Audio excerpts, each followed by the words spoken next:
Assalamualaikum warahmatullahi wabarakatuh.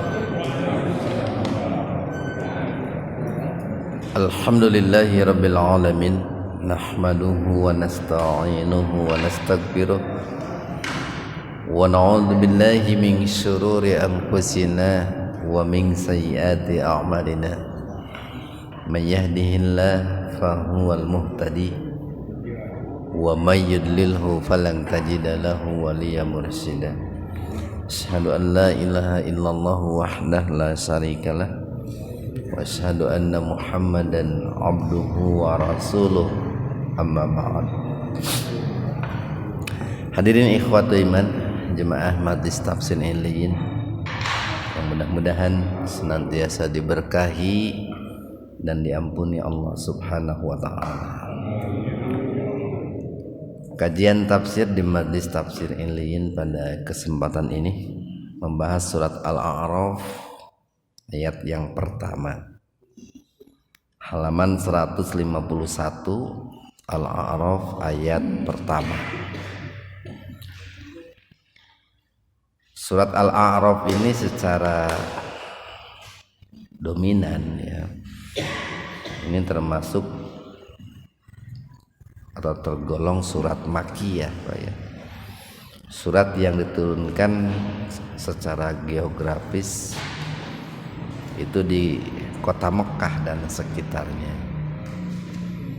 Atau kalau secara historis yaitu surat yang diturunkan qoblal hijrah ya, sebelum hijrahnya Rasulullah sallallahu alaihi wasallam. Yang khitabnya biasanya banyak ditujukan kepada orang-orang musyrik Mekah. Itu secara umum, tetapi nanti ada di dalamnya itu, kalau mayoritas ulama mengatakan ada 8 ayat di Al-A'raf ini yang masuk kategori Madaniyah, ayat yang diturunkan di Madinah itu diantaranya ayat 163 Pak, sampai 171 itu diturunkan di Madinah itu. Ini kan Al-A'raf ini ada berapa ayat ya? Ada 206 ayat. Di 8 ayat itu diturunkan di Mekah ya. 8 ayat diturunkan di Madinah. Dan 198 ya berarti ya, 198 ayat itu diturunkan di Mekah. Nah yang diturunkan di Madinah itu ayat 163 sampai 171. Al-A'raf itu artinya tempat yang sangat tinggi, tempat yang sangat tinggi. Itu nanti disebutkan di ayat 46 ini Pak. Di ayat 46 itu disebutkan wa bainahuma hijabun. Wa bainahuma hijabun wa 'alal a'raf. Nah itu Pak. Wa 'alal a'rafi rijalun ya'rifuna kulla bisimahum. Di situ disebutkan kata Al-A'raf. Ini tempat yang sangat tinggi ya, antara surga dan neraka. Jadi surga dan neraka itu di tengah-tengahnya itu ada hijab, dinding penghalang. Nah, dinding penghalang itu disebutnya Al-A'raf. Di dalam Al-A'raf itu atau di Al-A'raf itu ada rijalun. Ada yang menempati, Pak. Ada yang menempati Al-A'raf. Ini kalau dikaitkan dengan hadis, kalau dikaitkan dengan ayat Quran surat Fatir ya. Yang menempati Al-A'raf itu adalah muktasid dia. Orang-orang yang pertengahan. Artinya pertengahan antara pahala dan dosanya, antara dosa dan pahalanya seimbang, Pak. Nah itu disimpan dulu di Al-A'raf. Jadi kalau pahalanya 50, dosanya 50, sebelum masuk surga, nah itu menempati Al-A'raf dulu. Tapi kemudian nanti masuk surga pada akhirnya. Atau kalau dalam hadis yang akan menempati Al-A'raf itu adalah orang-orang yang meninggal sebelum balik ya, atau orang-orang yang ini difabel lah, disabel itu, atau orang-orang yang hilang akal, orang-orang yang hilang akal. Dan itu akan menempati Al-A'raf, dan mereka akan masuk surga kloter terakhir itu, Pak. Jadi dijamin itu, Pak. Dijamin orang yang meninggal sebelum balik, orang gila, orang-orang yang kurang gitu ya, termasuk orang yang muktasid itu dijamin masuk surga. Ayat pertama, Alif Lam Mim Shad.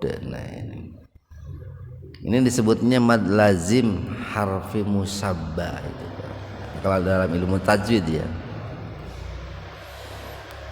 Kalau dalam ilmu tafsir ini termasuk harful muqatta'ah ini. Harful muqatta'ah itu huruf hijaiyah yang terputus-putus, yang terpotong-potong. Dan ini berbeda dengan umumnya ayat Al-Qur'an, Pak. Jadi kalau umumnya ayat Al-Qur'an itu kan pertama ada harokatnya, yang kedua dibacanya pun tidak seperti itu. Ini di dalam ilmu tajwid disebutnya mad lazim harfi musabbah.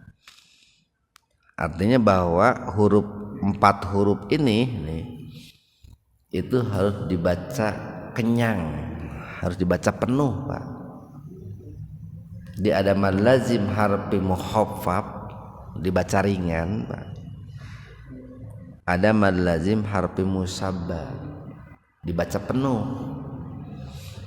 Kalau yang dibaca ringan itu biasanya kalau ditulis dalam bahasa Latin itu cuma 2 huruf.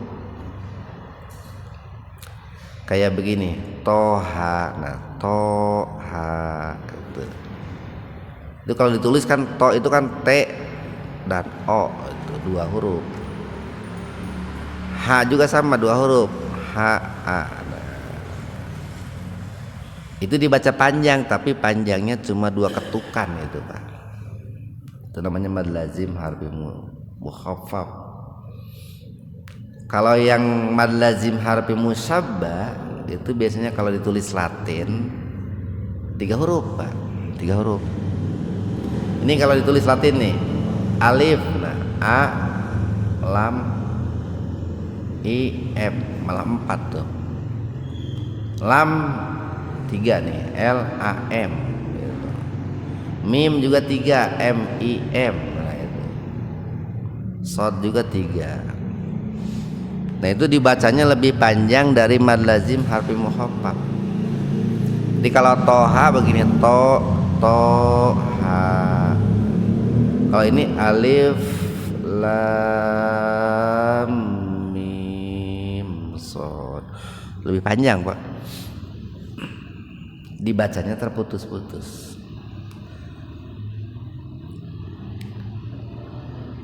Para ahli tafsir ada di antara mereka yang menafsirkannya itu cukup dengan ungkapan Allahu a'lam bil muradi. Nah itu, Allah lah yang lebih tahu akan maksud dan tujuannya. Ada yang menafsirkan begitu, Pak. Tetapi ada juga di antara ulama tafsir yang mencoba untuk menafsirkan ya ayat-ayat muqatta'ah seperti itu. Umpamanya alifnya ditafsirkan Allah. Lamnya ditafsirkan Nabi Muhammad, malaikat. Kemudian mimnya ditafsirkan Nabi Muhammad. Namun dalam penafsirannya biasanya melihat kepada ayat-ayat yang datang setelah huruf itu. Ini kira-kira ayat yang datang setelah huruf itu berbicara apa? Nah itu di antara ulama tapi terbagi dua, Pak. Ikhwana fillah arsyadakumullah. Ayat yang kedua, kitabun. Ini adalah kitab. Maksudnya adalah Al-Qur'an, Pak. Al-Qur'an ini unzila, diturunkan ilaika kepadamu wahai Muhammad. Jadi ka-nya itu domir untuk Nabi Muhammad. Maksudnya ila Muhammad. Di sini menggunakan ilaika, enggak alaika gitu. Karena Al-Qur'an itu kan benar, Pak. Di dalamnya mengandung sesuatu yang baik, yang positif, yang bermanfaat. Makanya menggunakannya ilaika. Kalau menggunakan alaika itu kesannya negatif. Di dalamnya ada kekeliruan, ada kemadzaratan.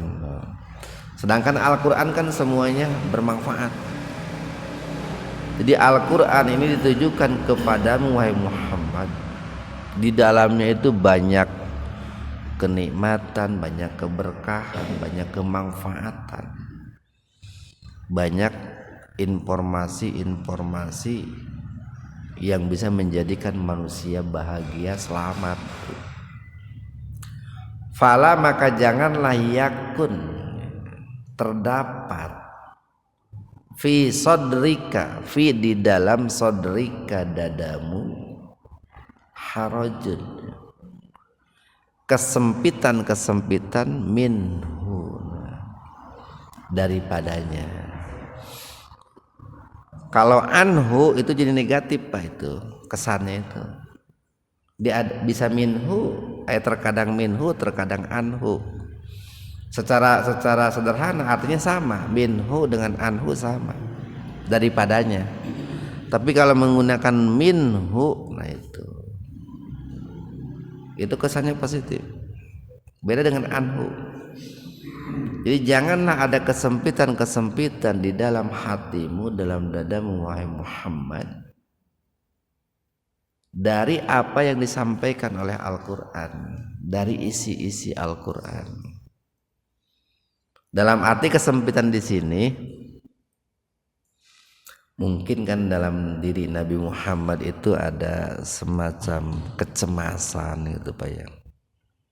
Kegelisahan, kekhawatiran ketika menyampaikan Al-Qur'an. Bagaimana nanti respon reaksi masyarakat Mekah ketika ayat Al-Qur'an diturunkan? Ini kan Makkiyah ini, Pak. Jadi pentingnya mengetahui Mekah dan Madinah ini, nanti ini ayat ini banyak berbicara tentang siapa, nah gitu. Kan ketika Al-Qur'an itu didakwahkan, disampaikan, kan ada reaksi itu, Pak. Reaksinya macam-macam, cuman rata-rata negatif reaksinya. Maka Allah mengingatkan, janganlah engkau merasa sempit dadamu itu. Tenang saja kita. Allah yang akan menjaganya, Allah yang akan melindunginya, Allah yang akan membantu menolongmu wahai Muhammad. Ya termasuk ini kalau ditujukan kepada kita, Pak. Yang secara garis besar nih di sini disebutkan fungsinya. Fungsi Al-Qur'an itu satu, li untuk tungdiro, ya. Untuk diberikan peringatan bihi. Maksudnya bil Qur'an. Jadi supaya engkau memberikan peringatan dengan Al-Qur'an itu. Nah, kalau kalimat berikutnya wa dzikra dan zikir, pembelajaran lil mu'minin bagi orang-orang yang beriman. Nah berarti kalau dzikra lil mu'minin, nah maka kebalikannya itu adalah ingdar litung diro lil kafirin gitu Pak, atau litung diro lil musyrikin. Kan nggak disebutkan di sini Pak ya. Kalau dzikra disebutkan lil mu'minin, pembelajaran untuk orang-orang yang beriman. Tapi ketika litung diro tidak disebutkan. Berarti kan di sini ada yang diijaz, ada yang diringkas. Peringatan untuk siapa? Nah, lil musyrikin, lil kafirin. Kalau di Mekah kan musyrikin. Litung diro dan untuk memberikan pelajaran itu atau peringatan. Dulu pernah kita bahas, kita membedakan term antara pelajaran dengan pembelajaran. Nah itu. Kalau pelajaran itu kesannya negatif. Ku aing ke diberi pelajaran sih ya. Nah itu Pak, pelajaran itu. Kalau pembelajaran itu kesannya positif. Pembelajaran. Jadi pelajaran atau peringatan untuk orang-orang musyrik dan pembelajaran untuk orang-orang yang beriman. Karena orang-orang beriman kan tidak perlu diberi pelajaran Pak. Atau kalau mau mengambil hikmah nih, hikmah di balik kalimat ini, ketika kita itu menyampaikan Al-Quran kepada orang-orang yang beriman, itu harus bernuansa pembelajaran. Tapi kalau menyampaikannya kepada orang-orang kafir, itu harus bernuansa pelajaran. Bagaimana bernuansa pembelajaran itu? Bisa mungkin dari diksi yang dipilih ya Pak. Kata yang dipilihnya itu harus bagus itu. Yang kedua, intonasi yang disampaikan juga harus bagus.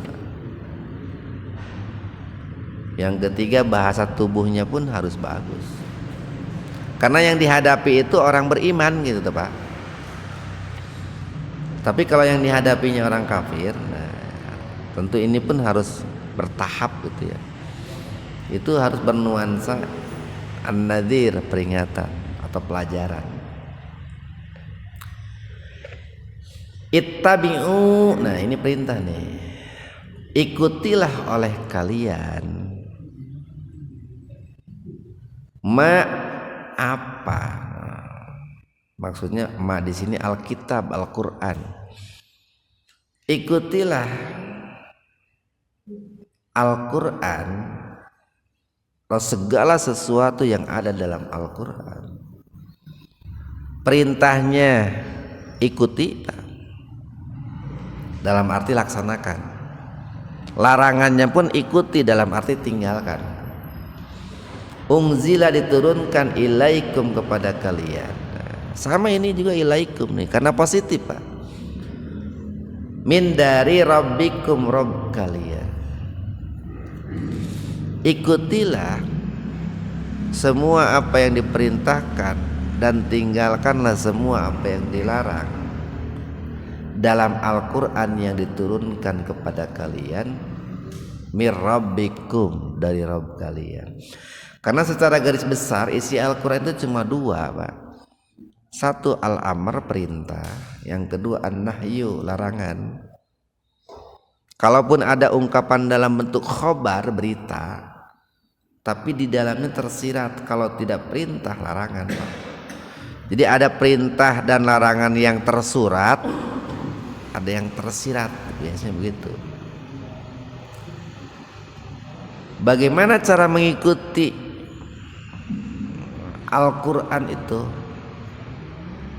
Ya dengan cara mengikuti Rasulullah Sallallahu Alaihi Wasallam. Bagaimana mengikuti Rasulullah itu? Ittiba terhadap Rasul itu. Tempo hari pernah kita sampaikan, kita harus jadi orang yang muttabi, jangan muqallid. Kita harus ittiba, jangan taklid. Ittiba itu mengikuti sesuatu, seseorang berdasarkan ilmu, dalil. Kalau taklid mengikuti sesuatu atau seseorang tanpa berdasarkan ilmu, itu taklid. Nah, cara mengikuti Rasulullah itu adalah dengan cara meneladani Rasulullah. Ittiba'us sunnah, mengikuti sunnah Rasul. Sunnah itu apa? Sunnah itu sederhananya tradisi, Pak. Tradisi. Jadi kita itu harus mengikuti tradisi Nabi.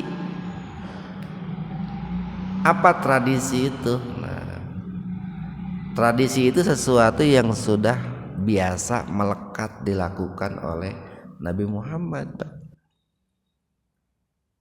Bagaimana tradisi Nabi itu kalau makan gitu.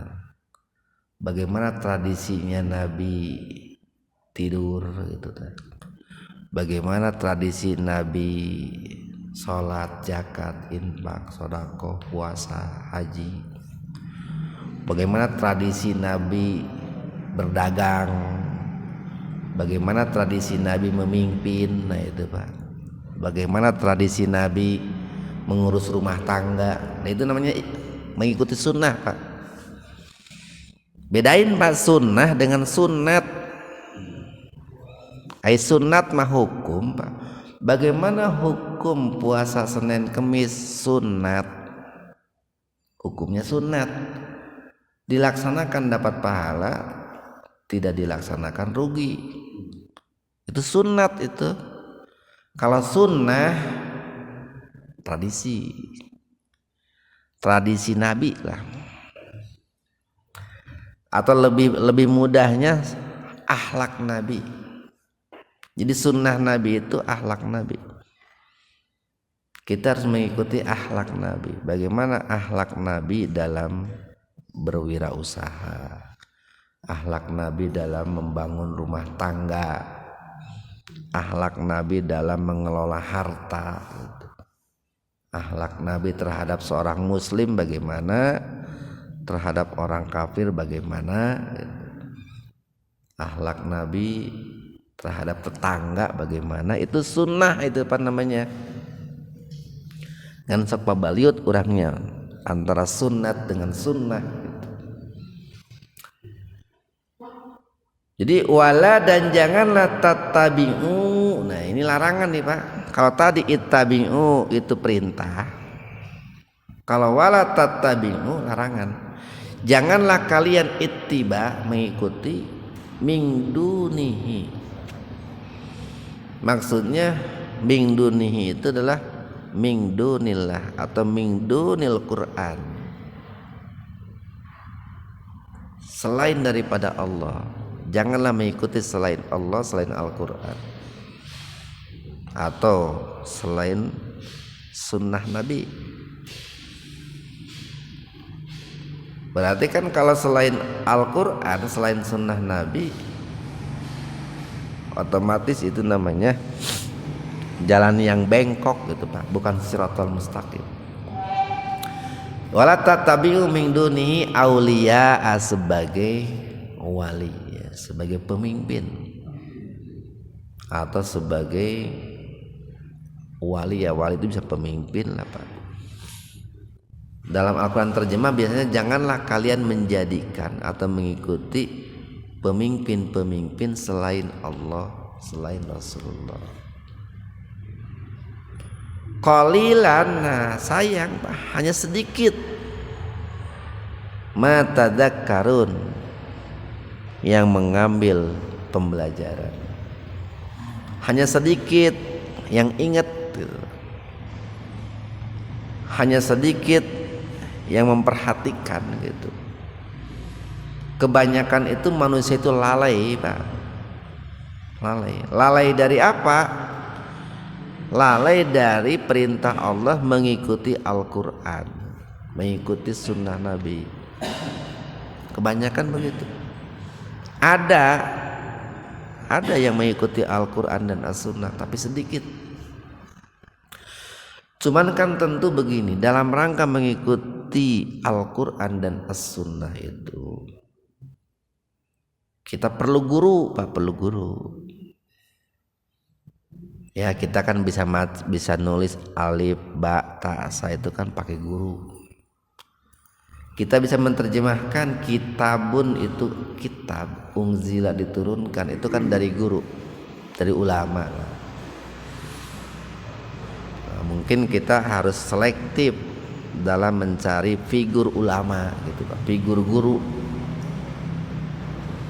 Nanti ulama, katakanlah ulama ormas itu biasanya merujuk kepada ulama mazhab gitu Pak. Ulama ormas biasanya merujuk ke ulama mazhab, baik dalam dunia dalam hal akidah, dalam hal ta'abudiyah ataupun dalam hal akhlak. Itu biasanya merujuk ke ulama mazhab itu. Ulama mazhab biasanya merujuk ke sahabat kepada Nabi. Jadi mata rantainya begitulah Pak. Yang disebut dengan ittiba terhadap Al-Quran dan As-Sunnah itu ada tahapan-tahapan. Kita lanjutkan. Wakam dan berapa banyak gitu. Kam itu harful istifham Pak, nanya ini. Kalau diterjemahkan secara terlek, wakam dan berapa banyak, maknanya banyak sekali gitu. Min qaryatin, dari negeri-negeri. Di sini ada yang diijaz Pak, itu kata ahlun itu. Dari mana kita tahu bahwa di situ ada yang diringkas? Nanti di ayat yang lain ada itu Pak. Kan untuk apa dihancurkan sebuah negeri? Karena yang negeri itu kan tidak berdosa. Yang berdosa itu kan penduduknya Pak, penghuninya. Maka di sini ada biasanya dalam penafsiran disisipkan kata ahlun, min ahli qaryatin, yaitu penduduk sebuah negeri. Banyak sekali penduduk sebuah negeri. Ahlaknaha, ahlaka hancur, na kami, ha penduduk negeri itu. Kami di sini kembali kepada Allah. Ahlaknaha, yang kami kata Allah hancurkan penduduk negeri itu. Otomatis kan Pak, kenapa mereka dihancurkan? Karena mereka tidak ittiba'ul Quran was sunnah. Mereka dihancurkan itu karena lebih mengikuti Tuhan-Tuhan selain Allah, lebih mengikuti petunjuk selain petunjuk Rasulullah. Paja'a, lalu datanglah, paja'aha, lalu datanglah kepada penduduk negeri itu apa? Ba'suna. Al-ba's itu bisa kesulitan, bisa kesengsaraan. Bayatan, nah itu bayatan. Bayatan itu diambil dari kata bait Pak. Bait itu rumah. Salah satu fungsi rumah itu untuk istirahat. Dan dominannya orang beristirahat itu di malam hari Pak, gitu tak. Jadi tahapan menerjemahkannya begitu. Bait itu rumah, rumah itu tempat istirahat, dan istirahat itu kebanyakan dilakukan di malam hari. Dan salah satu bentuk istirahat itu tidur. Nah gitu. Makanya sering diartikan atau dimaknai bayatan itu ketika mereka sedang tidur di malam hari gitu. Padahal arti asalnya itu rumah itu Pak. Cuman kan lamun diterjemahkan bertele-tele seperti itu, orang yang baru belajar Quran mumet Pak, itu pusing, panjang teing gitu, langsung diringkas oleh penerjemah teh langsung. Jadi bayatan ketika mereka sedang tidur. Atau hum, mereka itu qailun, Qail itu kan qala, berbicara Pak. Ketika mereka itu sedang berbicara, sedang ngobrol, sedang komunikasi. Ngobrol kan banyak-banyak, bisa ngobrol tentang bisnis, bisa ngobrol tentang ilmu dan lain sebagainya. Dan itu biasanya dilakukan umumnya di siang hari gitu Pak. Umumnya dilakukan di siang hari. Nah, yang namanya ba'as itu siksaan Allah terkadang datang di malam hari di saat mereka sedang tertidur, atau bisa juga di malam hari di saat mereka sedang bekerja atau sedang bermain-main atau sedang bergurau gitu Pak, sedang bercandaria gitu, sedang qail ya Pak. Nah dari kata inilah diambil kata qailullah itu Pak. Qailullah itu tidur siang gitu Pak. Bisa sebelum duhur, bisa ba'da duhur. Ya kisaran jam 11 lah sampai jam 1-an lah. Lain tidurna di jam 11 ke jam 1 atau sholat duhur mun ketinggalan. Bisa sebelum duhur, bisa setelah duhur. Dan itu enggak lama-lama Pak tidur siangnya itu. Ya kisaran 10 menit, maksimal juga 20 menit. Lila teh melain qailullah eta mah ngeunah kangeunaan teuing gitu. Kalau Imam Al-Ghazali mengatakan qailullah itu mengambil jatah tidur malam, ditarik ke siang Pak, supaya nanti malam bisa bangun malam untuk tahajud gitu. Itu tujuannya ada qailullah itu begitu. Jadi bisi nah geuning meuni rutin sare teh sebelum duhur sunnah Nabi ya mah qailullah.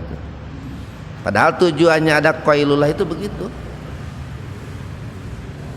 Karena orang ini biasa bangun malam, nah kan sholat tahajud kisaran segitu Pak 20 menit, 30 menit.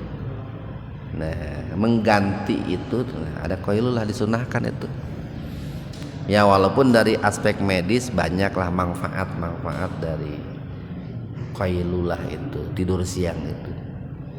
Bisa untuk pengembangan kognitif, kecerdasan, bisa untuk kebugaran Pak, biar energi bangkit kembali, semangat bangkit kembali. Banyak. Ayat kelima. Pama maka tidaklah karena dakwah itu kan seruan Pak, ucapan gitu, doa gitu Pak. Maka tidaklah seruan mereka, doa mereka, siapa? Orang-orang yang dibinasakan Pak. Ketika ja'ahum datang kepada mereka ba'suna, siksaan dari kami, illa melainkan angqalu, mereka mengatakan, inna sesungguhnya kami, kunna keadaan kami, dolimin adalah orang-orang zalim. Makanya dalam sebuah hadis begini Pak, tidaklah seseorang atau sebuah bangsa, sebuah penduduk di sebuah negeri dibinasakan oleh Allah, melainkan sebelum dibinasakan itu mereka itu mengakui dosa-dosanya Pak. Mengakui. Semua orang yang dibinasakan itu sebelum binasa mengakui dosanya.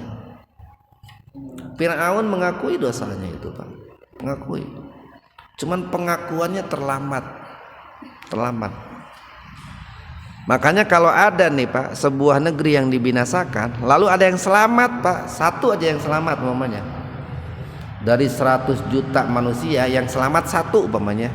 Itu yang satu itu biasanya sok eling hirupna Pak, sok bener itu. Jadi kalau dia ditakdirkan hidupnya selamat, biasanya jadi baik dia.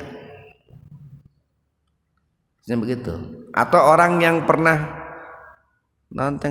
mati suri nanti hidup deita, itu biasanya sok jadi baik orang itu. Biasanya begitu. Jadi kata Nabi, tidak ada satu manusia pun yang dibinasakan melainkan sebelumnya mereka mengakui dulu kesalahannya, mengakui dulu Allah itu esa, mengakui dulu Nabi Muhammad itu sebagai utusan Allah, mengakui dulu Islam itu agama yang benar, Bang. Cuman kan kalau tidak diberikan kesempatan lagi hidup oleh Allah, pengakuannya itu terlambat gitu, Pak. Terlambat. Ayat ke-6, falanas alanna, maka kami, kata Allah, akan bertanya, akan minta pertanggungjawaban kepada siapa? Alladzina, orang-orang, ursila, yang diutus, ilaihim. Nah, ini sama nih Pak, ilaihim bukan alaihim. Kenapa? Karena dibalik diutusnya Nabi itu membawa berkah, membawa nikmat, bukan membawa malapetaka. Maka bahasanya ilaihim, positif. Jadi kami, kata Allah, akan bertanya kepada orang-orang yang diutus kepada mereka itu para nabi, para rasul. Walanas alana, dan kami pun akan bertanya kepada Allah al-mursalin, kepada para nabi dan rasul. Jadi nabi dan rasulnya akan diminta pertanggungjawaban sejauh mana mereka menyampaikan tugasnya, tanggung jawabnya, menyampaikan dakwah. Jangan dikira jadi nabi jadi rasul itu enak, Pak. Tanggung jawabnya teh gede teh. Keur mah teu diburuhan, dicarekan, dialusir kan gitu.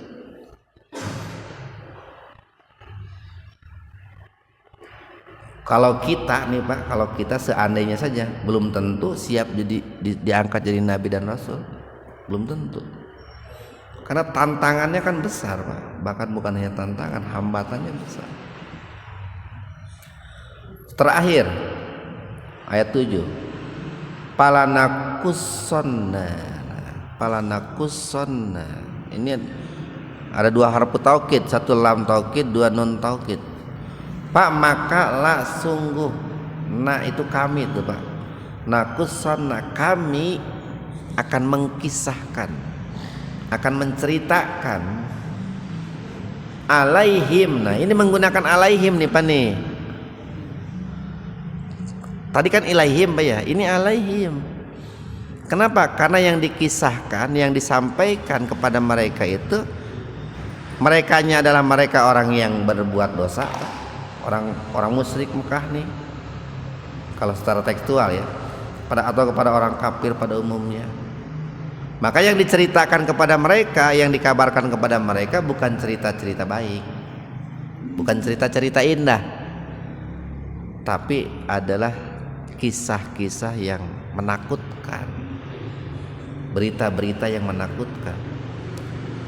Nah siapa yang akan mengkisahkan? Ya Allah nanti pada hari kiamat. Bi ilmin, dengan ilmu. Artinya bahwa Allah menyampaikan ceritanya, kisahnya kepada mereka tentang apa yang dilakukan oleh mereka dalam kehidupan dunia. Itu bukan ditebak-tebak, semuanya ada catatannya gitu, berdasarkan, kalau bahasa barudak air manon, by data, ngejeblak data-data lain ditebak-tebak lain. Wa ma kunna ghaibina, nih makanya ada kalimat ini, wa ma, dan tidaklah kunna, keadaan kami, ghaibin, kami ini tidak gaib gitu. Artinya bahwa semua orang, khususnya orang-orang yang berbuat dosa, mereka yang menyelisihi Allah, menyelisihi Rasulullah, mengikuti Al-Quran dan As-Sunnah, itu semuanya diketahui Pak, diketahui oleh Allah. Tidak ada yang gaib dari pandangan Allah. Kan bersama kita itu ada malaikat yang diutus oleh Allah Pak. Ada raqib, ada atid. Bahkan jangankan malaikat itu Pak, yang senantiasa taat kepada Allah, tidak pernah maksiat kepada Allah. Setan aja Pak, setan anu senantiasa menentang Allah itu tidak pernah absen mengikuti kita. Setan tidak pernah absen mengikuti kita, apalagi malaikat gitu Pak. Kan setan walaupun ingkar janji Pak gitu, tapi itu pernah absen mengikuti kita. Malaikat tidak pernah ingkar janji, tidak pernah menyelisih perintah Allah, maka tidak akan pernah lepas daripada mengikuti kita. Maka semua yang dilakukan oleh kita, termasuk keburukan-keburukan, pada saat itu Allah itu hadir, Pak. Malaikat itu hadir, tidak gaib gitu. Maka tidak ada yang luput dari liputan Allah Subhanahu wa taala. Mudah-mudahan ada manfaatnya untuk kita semua. Subhanakallahumma bihamdika asyhadu an la ilaha illa anta astaghfiruka wa atubu ilaik. Assalamualaikum warahmatullahi wabarakatuh.